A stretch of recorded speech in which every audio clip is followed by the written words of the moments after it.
Hello mga Marites! Pagkatapos kong namalengke yung ibang kaibigan kong bekla naman ang nagkusang tutulungan nila ako sa pagluluto. Buti na lang talaga naasahan ko tong mga kaibigan ko sa mga ganitong bagay. Aro Diyos ko, kung ako mag-isa dito, pamalibag ko na ni Jo! Chares! Kaya sa mga nagsasabing salot ang mga bakla, oy Diyos ko, kayo ang salot, naidayo. Siyempre, hindi na mawawala sa handaan kapag kapampangan ka, kailangan may asadong matwadyo. Naalala ko tuloy nung nabubuhay pa yung nanay ko sa tuwing magluluto siya sa handaan. Diyos ko! Tinutulungan mo na siya, magpuputak-putak pa siya. Saan mo pag may handaan sa amin at nagluluto yung nanay ko, dinig na dinig siya ng buong barangay. Sugar Joy, hindi mo lang maabot yung toyo sa kanya, mangyayari ka balat. Tapos pag may nagkulang sa pangsangkap niya, pinapabili ka niya, nagkamali ka sa binili mo, Diyos ko. Paglaklakan, nakadyo. Tapos namin binalatan yung mga bawang at sibuyas at iba pang rakados. Inumpisahan na namin balutin itong mga dynamite. Ito kasi yung gustong pulutan ng mga bakla, Diyos ko. Mamumukad ka na naman yung mga almoranas nila dito. Diyos ko, tignan mo naman, ginaya pa ni bakla si Kabulak Boy. Nolok-nolok daw ay damong bonang.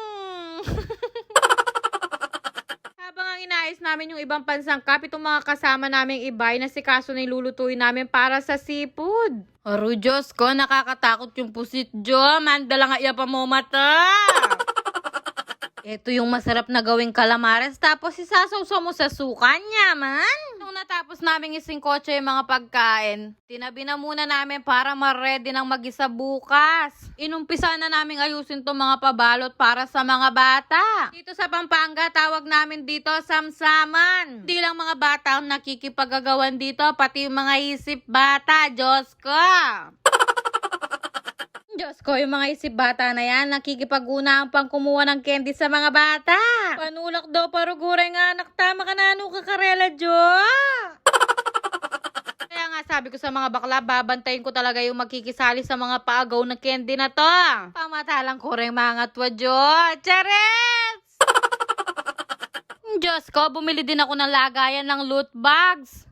Sugar Jo, 40 pesos to, 6 na piraso lang yung laman, ang hirap pambuin. Nung una, hindi na sana kami maglalagay dito, pero sayang naman yung 40 pesos ko, kaya talagang tsinaga na lang namin buuin. Napakahirap, Jo. Kasakit dugoy maklakabuntok. Kaya nga nung nabuo namin, tuwang-tuwa kami para kaming bata, naksugal. Nung natapos na namin balutin yung mga candy, Diyos ko, namublema na naman kami. Kailangan pa palang talihin to ng sinulit para may sabit dun sa kahoy na pag-iila ng mga bata. Naksugal, Jo, kayo, brother, and candy nga rin Diyos ko, buti na lang maparaan itong mga kasama ko. Dahil kung ako mag-isa magbubu nito, naksugal, hindi ko ito matatapos. Ibibigay ko na lang isa-isa sa mga bata para hindi na ako may stress, naksugal. Pagkatapos ng ilang oras na pagluluto at pagbabalot, natapos din kami. Diyos ko, nagmadaling araw na kami dyan. Buti na lang talaga may mga kaibigan akong ganito. Comment for part 7!